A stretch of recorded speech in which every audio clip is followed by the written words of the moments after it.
Good day. This is going to be a very short video, in part because I'm travelling, though I would say that the nature of the news probably dictates a short video to give emphasis to its importance. Now, what is the news that is so important? The short answer is that Ukraine has effectively and officially admitted that it is losing the war.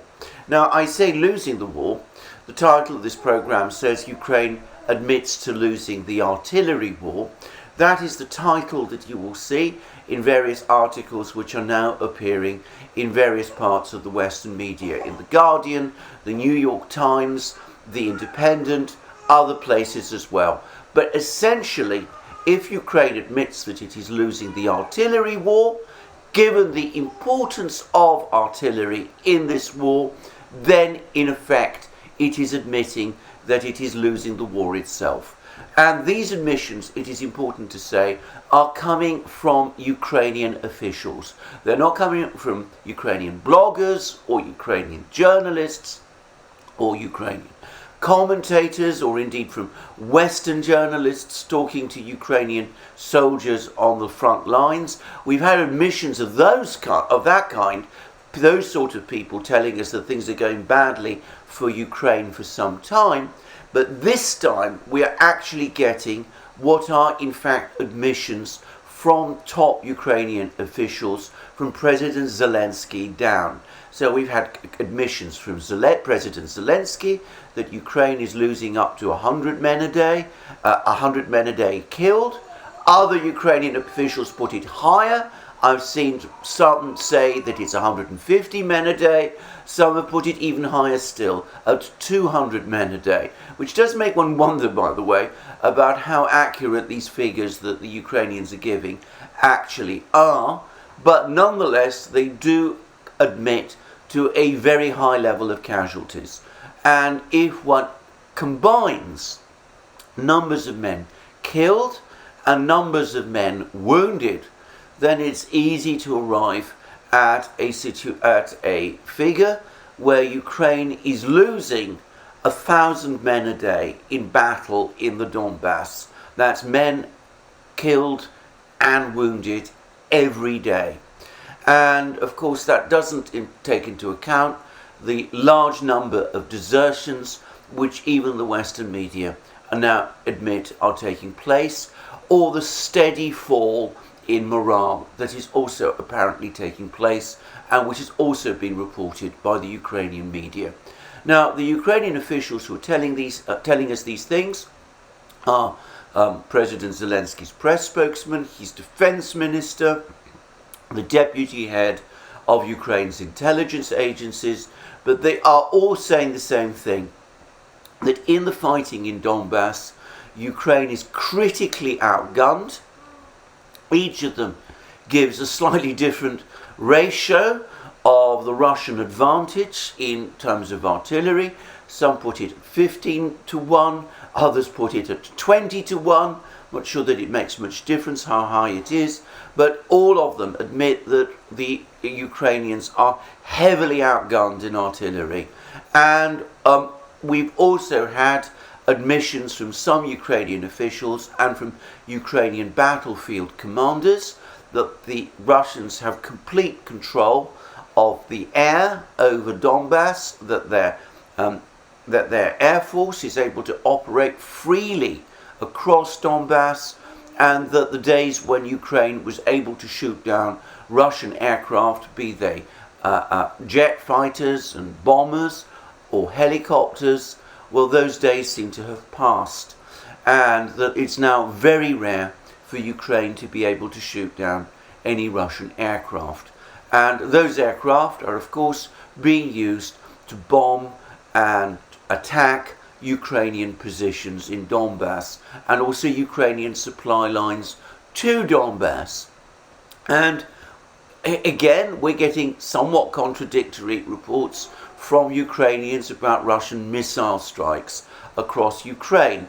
And here we turn to an article in The Guardian where the deputy chief of Ukrainian intelligence admitted that Russia is able to launch 10 to 14 cruise missile strikes across Ukraine every day.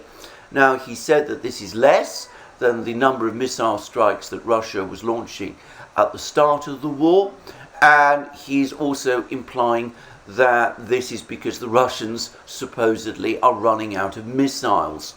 However, I would say that one would expect, as a war progresses and as missile strikes become routine and as the obvious big targets have already been attacked, that the number of missile strikes that the Russians were launching would fall from the initially very high levels and would stabilize at a somewhat lower level. The same Ukrainian official who spoke about the Russians running out of missiles also went on to say that the Russians would be able to keep going at the same level in Donbass without producing more ammunition, without mobilizing their economy or the totality of their military resources for a whole further year. In other words, Ukraine is losing despite the fact that it is fully mobilized, it is fighting with everything it has, and Russia is winning despite the fact that it is doing so with what is essentially an expeditionary force drawn from a peacetime army which has not been mobilized fully for war. So that gives us an idea of the fundamental difference in military power of the two sides. And of course, there is a political agenda behind all of these comments, these admissions by Ukrainian officials. There's a NATO summit meeting due shortly. The Ukrainians are lobbying very heavily for more weapons to be supplied to them. So, of course, they're going around saying that they're running out of ammunition. There's been an admission, by the way, that they've almost run out of Russian Soviet-era ammunition. Even supplies of Soviet-era ammunition from East European states are starting to run down. So they want more ammunition, a NATO-caliber ammunition from the West. They want more multiple launch rocket systems. Some Ukrainian officials say they want 60.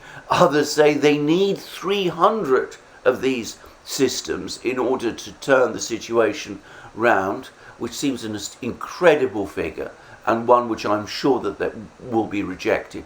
Anyway, they're saying all of these things because obviously they want NATO at this summit meeting, which is coming up shortly, to approve more weapons supplies. But it seems to me that even if one understands that there is clearly a political agenda behind these demands, the admission that Ukraine is losing the artillery war in Donbass, in Ukraine, and in fact that it is now dependent entirely on NATO military support in order to continue the war and indeed survive, that in itself is an important admission, and one which I have no doubt is true. Now, I'm going to repeat again what I've said many times. Given that this is the situation that Ukraine is facing, those Ukrainian officials need to start thinking very seriously. They're not going to get enough weapon systems from the West to turn this thing round. There is no conceivable way that Ukraine can win this war. So, given that Ukraine is losing and going to lose, as they themselves admit, the thing they must now do is to open talks with the Russians and to see whether or not they can negotiate a peace settlement which will, as I've said previously, allow something like Ukraine to survive beyond this war. The longer they put off doing it, the more men will die and the less of Ukraine will be left. Now, I have to say that I cannot imagine that even President Zelensky and his officials genuinely believe that the United States and the Western powers are going to provide them with 300 multiple launch rocket systems. That would be a massive proportion of the West's total stock of these systems, all going to fight a local war in defense of a country or fought by a country which is not even a part of NATO. And of course we've seen increasing numbers of NATO states becoming very sceptical about the support for the war. So I cannot believe that even President Zelensky and his officials believe that this is what NATO is going to do. So I wonder whether perhaps they are preparing an alibi for their own people, whether they're saying to their own people, look, the reason we've had to give up, the reason we've had to stop fighting, the reason we've had to negotiate with the Russians is because the West has betrayed us.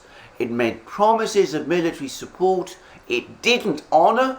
When we asked the Western powers for weapons, those weapons didn't come in anything like the kind of quantities we needed in order to win this war. I wonder whether that is the real agenda behind all of these Ukrainian statements. Well, that remains to be seen. At some level, I would say, I hope so. I hope so if it facilitates a dawning of realism in Kiev. But, as I said previously, we will see what the Ukrainians do, and we will see what the Western powers do, as they now must face the reality that Ukraine is losing the war, as even its own officials admit. Well, that's me for the day. As I said, I'm traveling, so I'm going to stop now, and more from me soon, probably in a day or so.